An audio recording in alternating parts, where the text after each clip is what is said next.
Salut à tous et à toutes, bonne fête.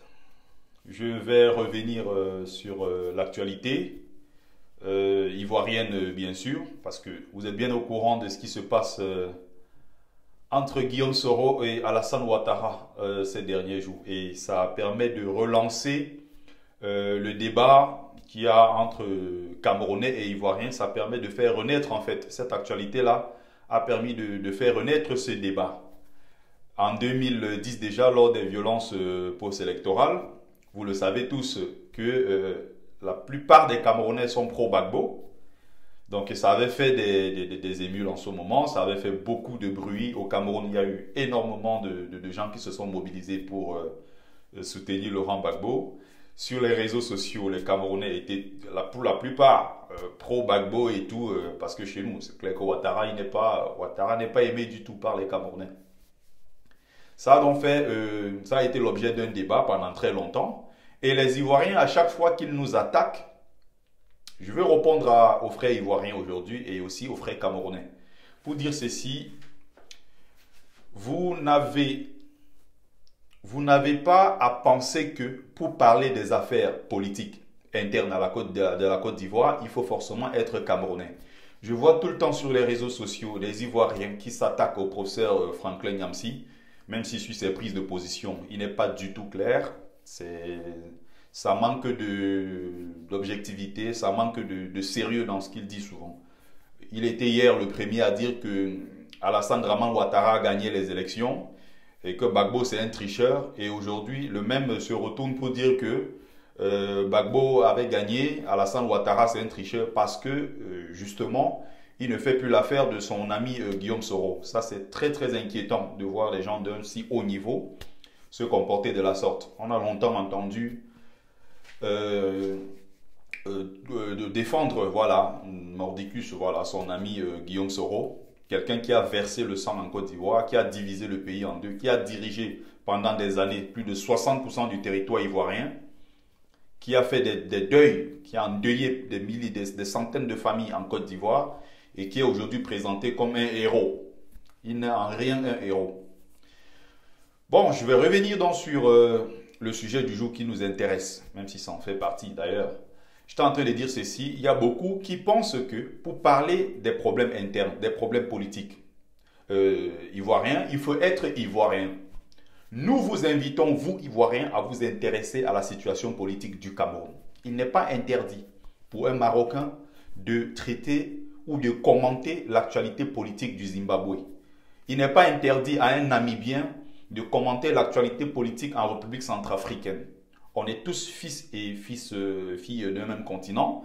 On a le droit de nous intéresser. Nous, par exemple, Camerounais, nous avons le droit de dire un mot. Nous avons le droit de nous intéresser à la politique interne de la Côte d'Ivoire. C'est aussi notre pays. Moi, par exemple, je suis Camerounais, mais mon deuxième pays, c'est la Côte d'Ivoire, comme beaucoup de Camerounais d'ailleurs. Donc, je disais que c'est complètement bidon. C'est un débat des ignorants que de se lever et dire que les Camerounais, vous n'avez qu'à aller chasser Biya. Il faut d'abord laisser notre pays là. Pourquoi vous laissez Biya là-bas et vous a dépassé? C'est de nous vous venez parler. J'entends des Ivoiriens tout le temps qui tiennent ce genre de discours. Je dis, mais on est dans un monde de malades. C'est mon continent. Je suis africain, où que je me trouve sur le continent africain. J'ai le droit de donner mon point de vue. J'ai le droit de commenter l'actualité politique en Côte d'Ivoire. C'est un faux débat. Pour quelqu'un qui connaît ne serait-ce que quelques pages, ou alors qui a lu quelques pages de l'histoire de son continent, sait que l'Afrique qui est actuellement divisée n'a pas toujours été comme ça par le passé. Même d'ailleurs, à la veille des indépendances, il y avait eu pas mal de mouvements qui voulaient l'émancipation totale du peuple africain et qui étaient en accord avec d'autres et qui soutenaient même de façon ouverte ou bien de façon masquée les mouvements de résistance dans d'autres pays africains. C'est quoi ces discours que les Ivoiriens tiennent tous les jours sur les Camerounais? C'est quoi ces discours qui est complètement con, qui est bidon? On a vu le président Francis Kwame Nkrumah, père de l'indépendance du Ghana, risquer sa vie, se dépenser, mettre même en péril sa carrière politique parce qu'il voulait voler au secours du pays voisin, la Guinée-Conakry. On a vu plusieurs présidents africains risquer leur vie, mourir même. On a vu Samora Machel, alors qu'il était mozambicain, perdre sa vie. Son avion a été saboté par le régime odieux de l'apartheid, tout simplement parce qu'il soutenait l'Afrique du Sud. Il se battait aux côtés des Noirs sud-africains. Il se battait pour la libération du peuple noir. Il n'y a pas un pays qui a payé un lourd tribut plus que la Zambie concernant l'apartheid. Allez lire quelques pages de votre histoire pour vous rendre compte que la Côte d'Ivoire est aussi mon pays. Le Cameroun, c'est aussi ton pays. Allez lire et allez essayer de chercher. Essayez d'en savoir plus pour comprendre que moi, j'ai le droit en tant que Camerounais de commenter l'actualité politique en Côte d'Ivoire. C'est tellement bidon votre raisonnement. Je prends l'exemple du président Kenneth Kaunda, à l'époque président de la Zambie. Il n'y a pas un seul pays en Afrique qui a payé un lourd tribut lors de cette lutte-là contre le régime apartheid en Afrique du Sud. Alors que c'est la Zambie. C'est un pays qui a tout donné. C'est même d'ailleurs où était basé le camp d'entraînement des soldats même de l'ANC. Il y a plusieurs dossiers secrets sur l'apartheid, sur la libération, sur le mouvement de l'ANC aujourd'hui, en Zambie. Les Zimbabwéens ont payé.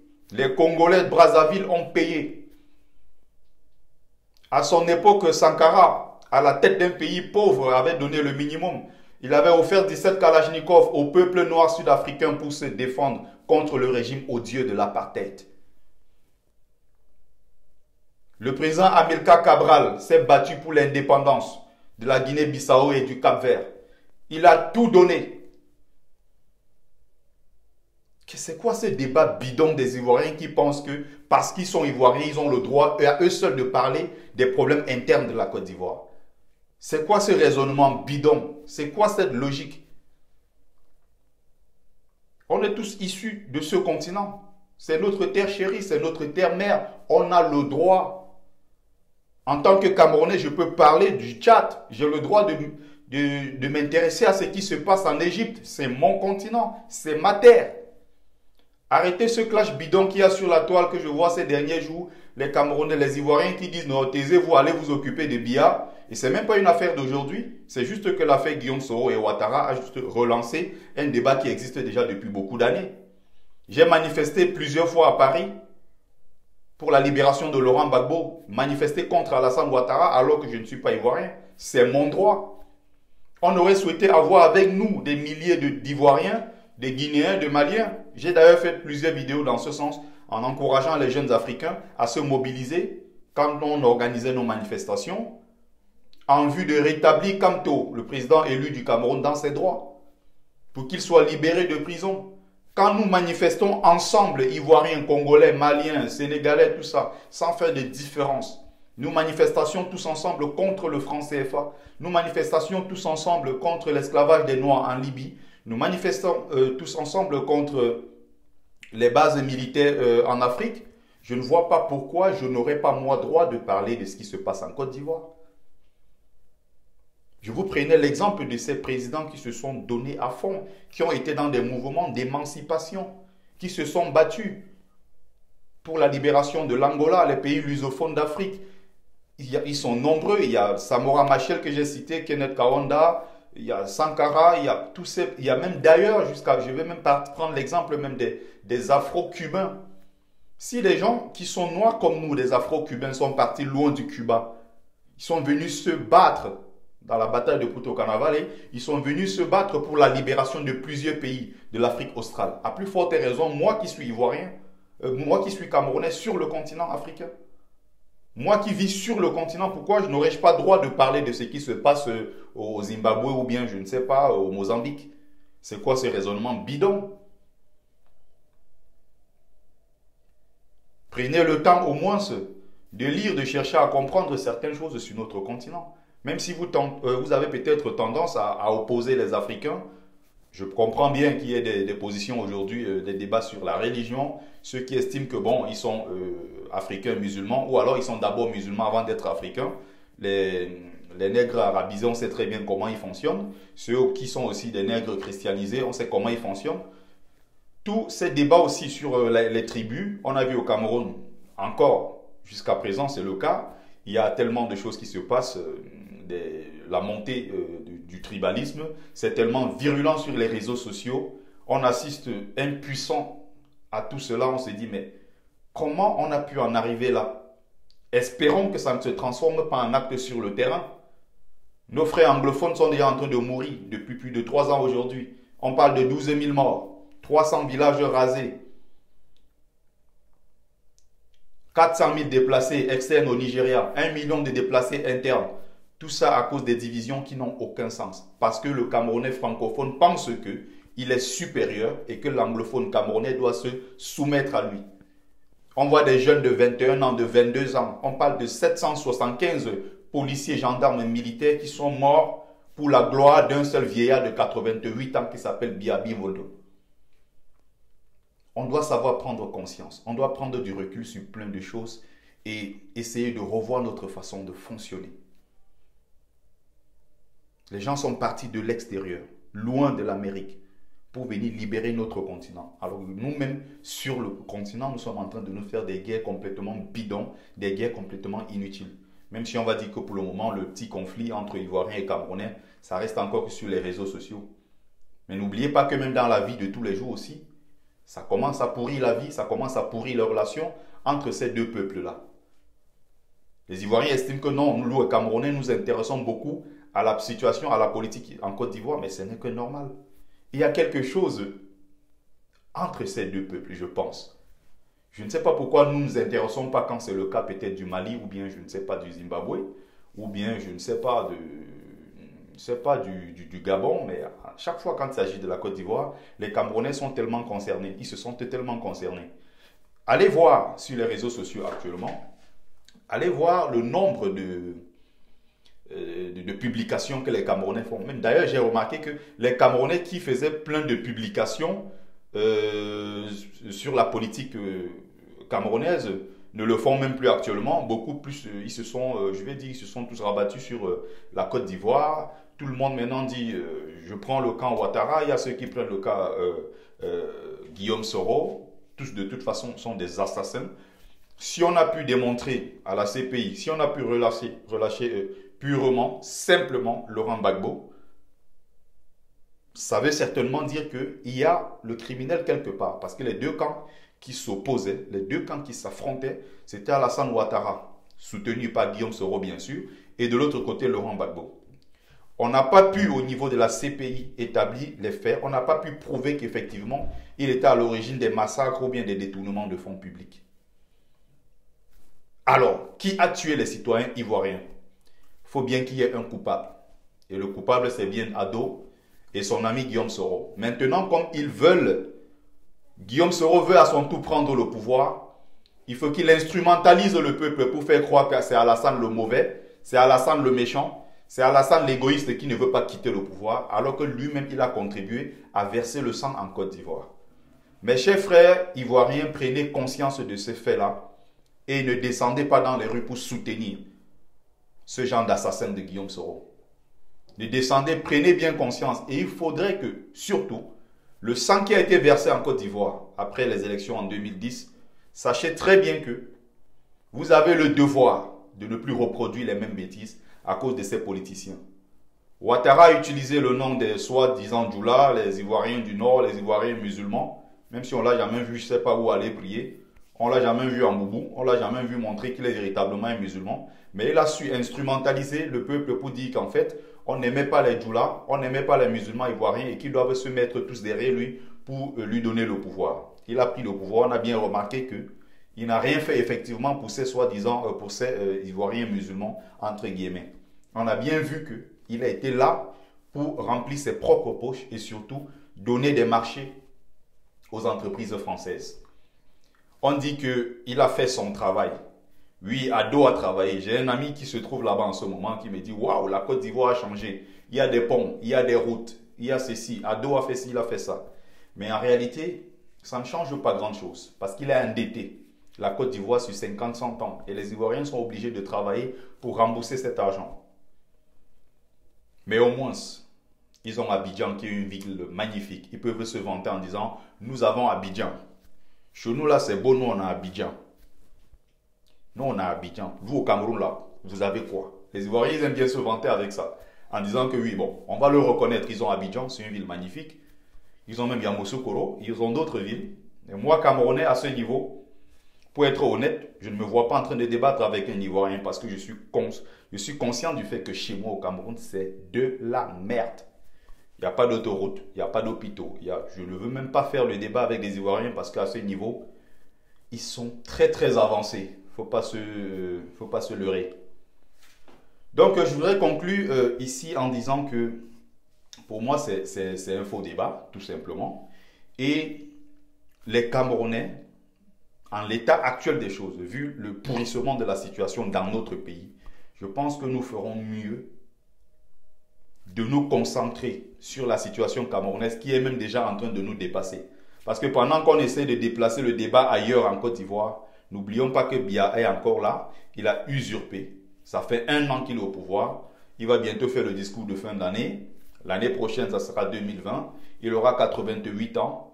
Le peuple camerounais serait passé à autre chose. Alors qu'il faut se concentrer sur l'objectif final. On va faire le bilan 1 an après. On a même d'ailleurs fait déjà certains bilans. Pendant qu'on est en train de vociférer, Biya est toujours là. Il faut qu'on prenne conscience de ce fait-là. Il faut qu'on prenne conscience. Les Ivoiriens, au moins, oui, chez eux, même malgré la guerre en 2011, les violences post-électorales, on a très bien vu que les hôpitaux fonctionnaient. Ils ont des routes. Ils ont voilà, tout le nécessaire en ce qui concerne les infrastructures. Pendant que ce temps au Cameroun, c'est de la merde totale. La Coupe d'Afrique n'a pas pu être organisée. Il y a énormément de choses qui se sont passées au Cameroun. Je ne peux même pas citer des choses horribles. Pendant qu'il y avait les violences post-électorales en Côte d'Ivoire qui ont fait à peu près 3000 morts, sur la même période, on avait 4700 morts au Cameroun des suites aux accidents de circulation. Seulement, ça c'est des morts, 4700. Et comme ça, entre 2009 jusqu'à 2014, l'année qui finit là, on est pratiquement à 8000 morts au Cameroun, des accidents de circulation. Mais qu'est-ce que vous voulez débattre avec des Ivoiriens? Je vois d'autres là qui sont sur les pages, qui veulent choquer avec des Ivoiriens, mais les Ivoiriens ont une longueur d'avance sur nous. Il ne faut même pas qu'on se compare aux Ivoiriens. Oui, Alassane a usurpé, d'accord, Alassane, au moins il a réalisé quelques petites choses, on a vu. On parle de 100 milliards, 103 milliards de déficit sur l'année 2019 en Côte d'Ivoire, 2018 en Côte d'Ivoire. 2018, 100 milliards, ça dit que c'est le déficit annuel. Hein. Mais au Cameroun, vous ne pouvez même pas imaginer. Les gens en Côte d'Ivoire sont accusés d'avoir volé 2 milliards. Un ministre à lui seul a englouti au Cameroun 150 milliards. Il y a eu plus de 1000 milliards engloutis, l'argent de la Coupe d'Afrique. Les gens ne se sont pas levés pour autant. Donc les Ivoiriens à ce niveau, ils sont tellement avancés. Il ne faut même pas qu'on fasse de débat à ce niveau. Mais je voudrais encore une fois attirer l'attention de mes frères ivoiriens. N'allez pas tomber dans le piège de ces politiciens qui sont là pour remplir leurs poches. Et les Camerounais qui sont actuellement en train de déplacer le débat. Si vous le déplacez en Côte d'Ivoire, c'est justement parce que la lutte sur le terrain politique au Cameroun, ça vous a dépassé. Il faut l'avouer. Parce que Biya est encore là. On a beau manifester, on a vociféré, on a fait tout ce qu'on pouvait faire. En diaspora, j'ai la conscience tranquille. Je pense avoir donné tout le nécessaire. Je pense avoir tout fait. Et j'ai même en plus perdu un lourd tribut derrière ce combat que je mène. Vous le savez tous. Que derrière ça, moi j'ai eu de gros soucis. Et personnellement, je n'ai rien à me reprocher. Ainsi que mes camarades combattants. Je crois que la diaspora a fait le nécessaire. Mais si ceux-mêmes qui sont au pays refusent, je pense que c'est à nous de revoir cet état de choses. Je pense que le problème, c'est nous. Ne déplaçons pas le problème ailleurs. Parce que si on tente de le déplacer ailleurs, ça veut dire que la situation du Cameroun est déjà en train de nous dépasser. Voilà, j'ai dit l'ensemble, j'ai abordé tous les sujets, les petits points que je veux aborder dans ce direct. Je vais terminer en vous souhaitant encore une fois bonne fête. Voilà, c'était votre frère Bertie Le Camite. Ou alors ces derniers temps, je vais commencer à laisser ce nom. Et vous dire, c'est votre frère Sikadi Bertrand, de mon vrai nom. Voilà.